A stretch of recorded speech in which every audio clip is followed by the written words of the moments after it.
Hello, I'm Paul Michelman, Director of Content for Harvard Business Digital, and our guests today are Dave Ulrich and Norm Smallwood, authors of Leadership Brand, Developing Customer-Focused Leaders to Drive Performance and Build Lasting Value. Dave and Norm are co-founders of the consulting firm, the RBL Group. Dave is also a professor of business at the University of Michigan. Dave and Norm, thanks for joining the program today. Thanks, Paul. Thank you. Okay, our subject today is leadership, and our mission is to help our audience develop their own personal leadership brand. So here's the obvious opening question. What is a leadership brand? A leadership brand is when your personal strengths deliver value to somebody else. There's a lot of thinking today about build on your strengths, do what you know how to do well. We would argue that's true and incomplete. Because if I'm really good at something, but somebody's not getting value from it, it's not going to build a leadership brand. For example, in college, I studied English. I am superb at sitting on a couch and reading novels. I do that as well as anyone I know. But you know, it doesn't pay bills. To build a leadership brand, you have to go beyond your strengths. You have to make sure that your strengths are delivering value to somebody who's going to use them.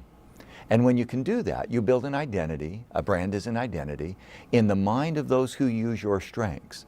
And that personal identity becomes your reputation. It becomes a sense and a symbol of who you are. So can you give us an example of a leader with a well-established leadership brand? Well, you know, it's you can think of people like Richard Branson, who's the CEO of Virgin. And one of the things that I've done on several occasions is compared his leadership brand to someone like Jeff Immelt or Jack Welch.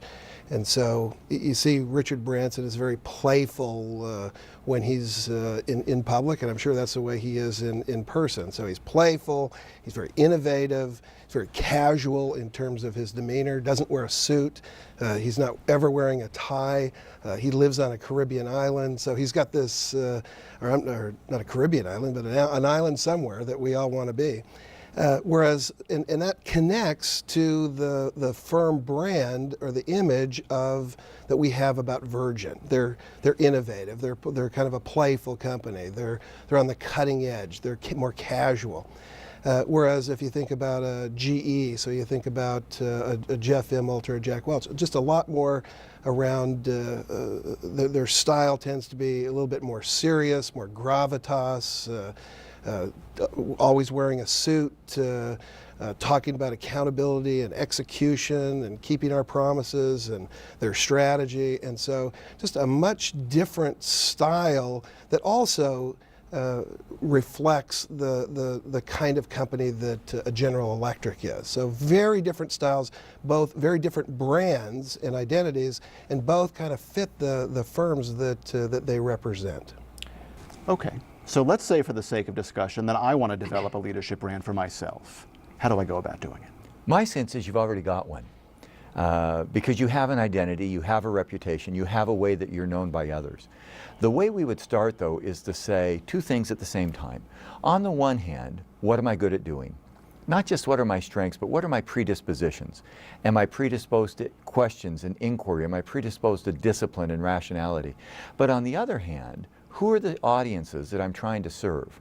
When you can bring together your predispositions to the audiences you're trying to serve, you can begin to evolve or change your leadership brand.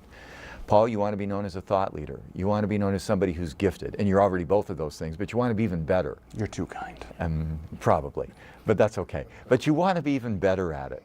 And so you begin to say, here's how I want to be known by those who I interact with. That's the customer, that's the identity. Then I begin to say, are my personal predispositions in the range of possibility of making that happen?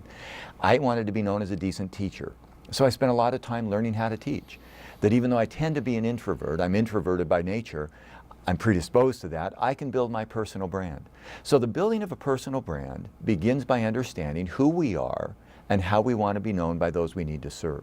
So do I need to create some kind of statement that says, here is my brand? You know, you can do this in a lot of ways. Others in our field say, have a personal mission statement, have your personal shield. Mm-hmm. If that helps for you, do it. To be honest, you've already got the statement. You wear your brand through your behaviors every day.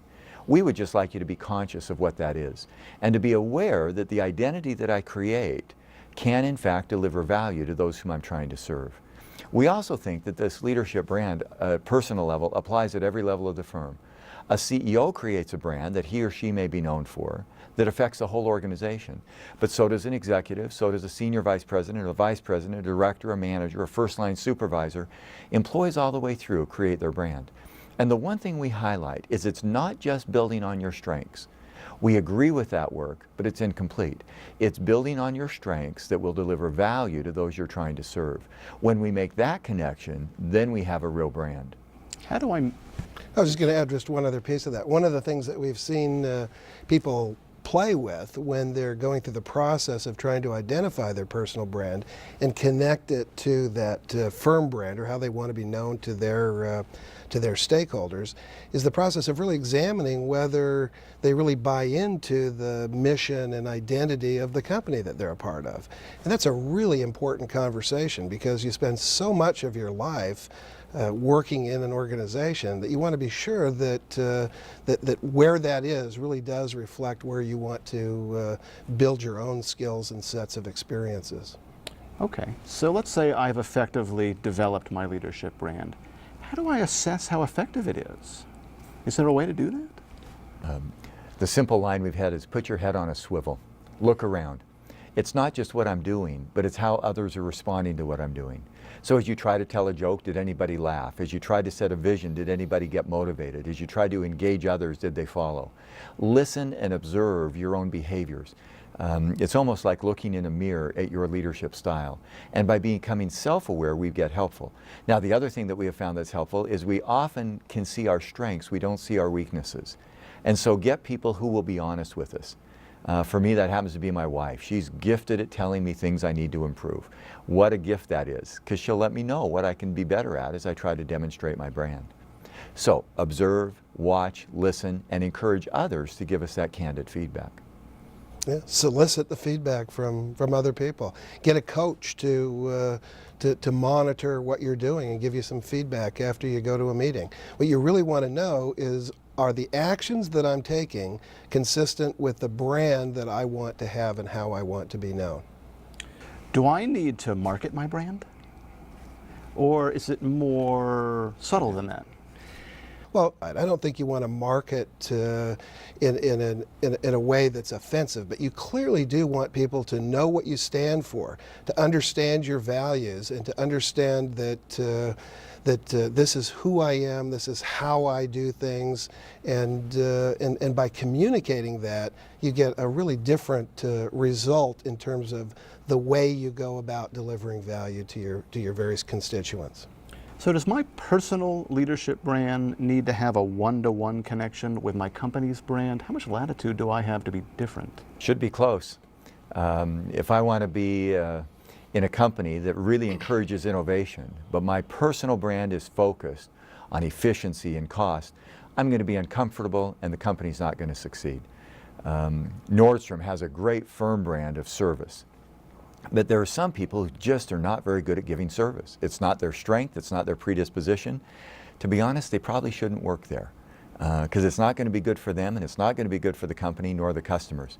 In fact, we've often said the most strategic human resource decision you can ever make is to place your lowest performing employee in your competitor. And when you can do that because their brand doesn't fit, you've probably come out ahead.